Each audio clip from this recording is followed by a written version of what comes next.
This is U.S. News with your host, Arturo Solorio. Good evening, I'm Arturo Solorio, and welcome to U.S. News. Today we've come a long way across the U.S. to meet with somebody known as the public address announcer for California's South High School. We finally got to talk to Daniel Tom, also known as Turbo Tom. Leading off center fielder. On Tuesday, March 8th, I finally got to talk to the guy behind the microphone, who public address announces at almost every single game event that goes on at South High. Daniel is only 16 years old, a junior from Torrance, California, who plans on pursuing a career for USC's public address announcement. What inspired you to become a public address announcer? The public address announcer has inspired me to keep fans informed on what's going on during. So me not being able to physically play sports, I'm able to keep fans informed by being the voice that they hear. How long have you been doing this, Daniel? I've been a public address announcer for the last 3 years. I've served as the public address announcer for all South High athletic events since I was a freshman. I used to fill in for men's and women's basketball. I now do those full time.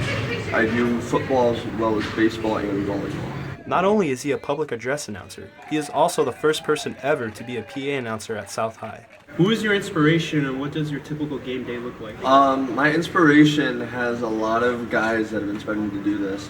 I've looked up to guys like Eric Smith, public address announcer for the Los Angeles Dodgers and Clippers. Lawrence Tanner, public address announcer for the Los Angeles Lakers. There's a lot of guys that have kind of set me up for where I am now. Typical game day for me runs like this. I'll usually get the game notes for a game I'm working 24 hours in advance. That way I can look over the rosters and see if there's any difficult pronunciations.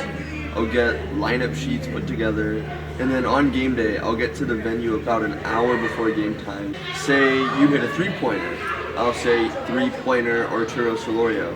Or if you're playing for the home team, I'll go 3 Arturo Solorio. So it's more of how I see the game from my point of view. Oh, you know what, Daniel? It's been nice talking to you. Thank you for having me. I've also got to see him in action, announcing at a public baseball game after school. I've got to speak with him. Turns out what he does is a dream come true. He loves what he does, and he hopes to move on to the next step. I'm Arturo Solorio, and this is U.S. News at